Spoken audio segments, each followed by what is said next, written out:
que também está a marcar a atualidade internacional, que tem que ver justamente com a guerra entre a Rússia e a Ucrânia.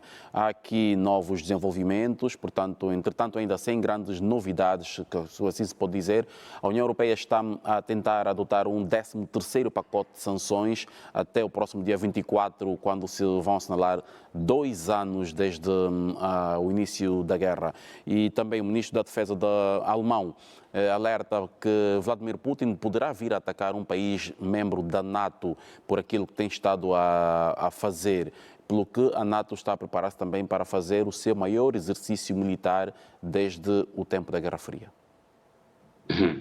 Bem, são questões muito pesadas, né? Agora, vamos começar pela primeira, sobre as sanções.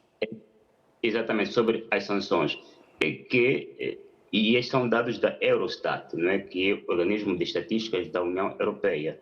Existem, de facto, relações comerciais neste momento entre a Rússia e a União Europeia.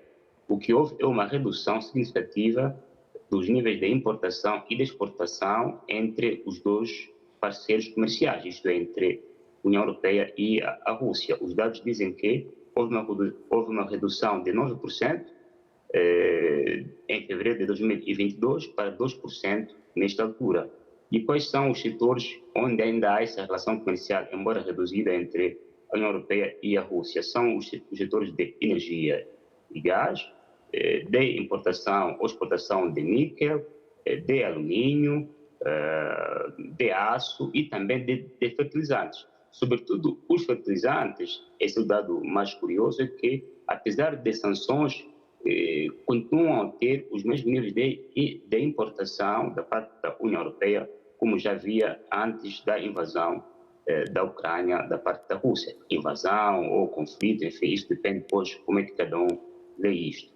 Agora, o que é que se pretende? Eventualmente, com esta aprovação, se houver um acordo entre os países membros, se houver esta aprovação deste 13º pacote de sanções, se calhar irão reduzir cada vez mais este nível de comércio que existe entre a Rússia e a União Europeia. Também poderão atacar o risco que existe de circunnavegar, não é, as sanções à Rússia através de países terceiros, não é, que eventualmente compram os bens aos países da União Europeia e depois vão vendê-los à própria Rússia. Mas isto depois pode ter custos ao próprio setor produtivo e de exportação da União Europeia, numa altura em que, como se sabe, tem vindo a registrar níveis bastante baixos de crescimento econômico, e até, olhando para a Alemanha, quem fala mesmo de que se está perante uma espécie de desindustrialização alemã, porque, enfim, não está a crescer como devia crescer ou como crescia durante a fase de vigência do gasoduto 1 ou do gasoduto 2. Isso leva a que, eventualmente, na hora da discussão, não haja uma aprovação ou uma aceitação unânime da parte de todos os países membros da União Europeia deste 13º pacote de sanções contra a Rússia. Porque já houve no passado, por exemplo, a aprovação do 12º pacote de sanções contra a Rússia referente ao setor dos diamantes. Isto só aconteceu depois, 1 ano, 2, de discussão a nível da União Europeia. Mas mesmo assim, só se sancionam os diamantes que não são destinados ao setor industrial, né? O que indica dizer aqui que mesmo assim, eventualmente ainda haja importação de diamantes produzidos pela Rússia, se são destinados para o setor industrial. Vamos ver, haverá essa aprovação ou não deste pacote de sanções contra a Rússia. Agora, em relação, por exemplo, a essa posição do ministro alemão da Defesa sobre o risco de que daqui a uns 5 ou 8 anos a Rússia possa atacar um país membro da NATO, me parece ser mais uma preocupação dele do que um risco real, não é? Não vai ser algo tangível, concreto. Como é, por exemplo, o que também fez soar alguns alarmes na própria Suécia. Pois, porque estamos a ver, a Suécia ainda não foi integrada de todo para o bloco atlântico, mas um país como a Finlândia, sim, a Finlândia, os 3 países bálticos fazem fronteira direta, uma fronteira terrestre com a Rússia. E o risco que existe aí é este, de que, enfim, como a Rússia atacou a Ucrânia, também possa fazer o mesmo contra nós. Só que são quadros geopolíticos completamente diferentes, né? A Finlândia é um país membro da NATO, assim como os 3 países bálticos. A Ucrânia não é país membro da NATO, aliás, este conflito insere-se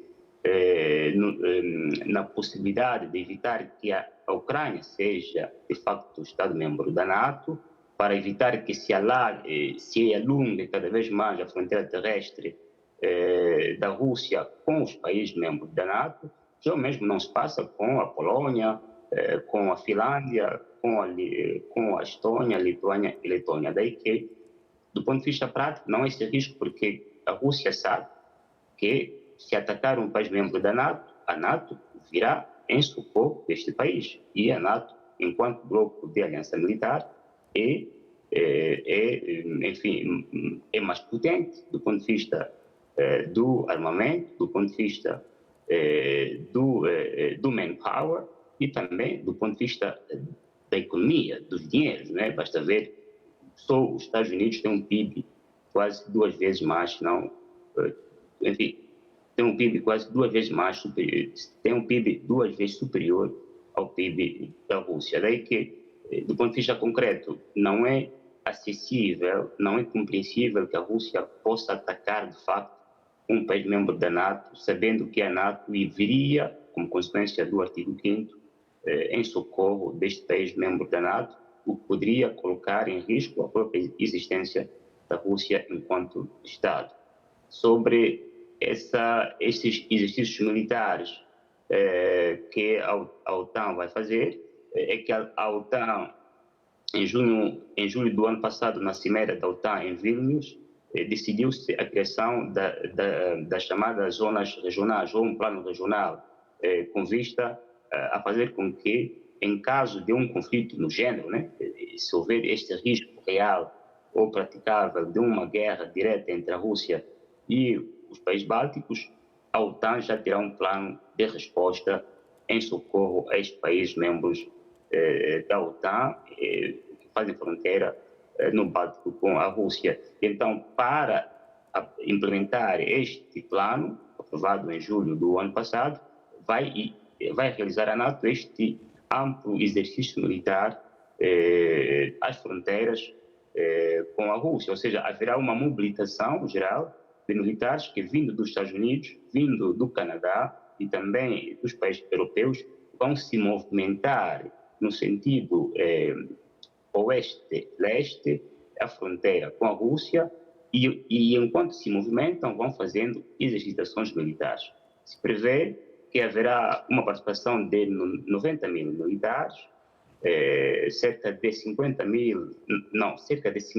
navios militares, incluindo porta-aviões, mais de 1.000, não é, equipamentos militares de artilharia, incluindo tanques de guerra e outros veículos de infantaria de ataque, assim como também aviões, né, entre aviões de caça e também helicópteros e drones que farão parte deste exercício.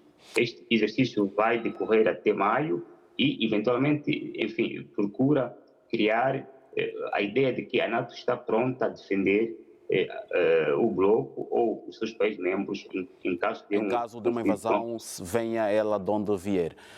Issao, muito obrigado pela contribuição, mais uma aqui, e com essa nossa conversa esclarecedora sobre os assuntos que estão a dominar a política internacional. Boa noite e até uma próxima oportunidade. Estamos juntos. Boa noite, David.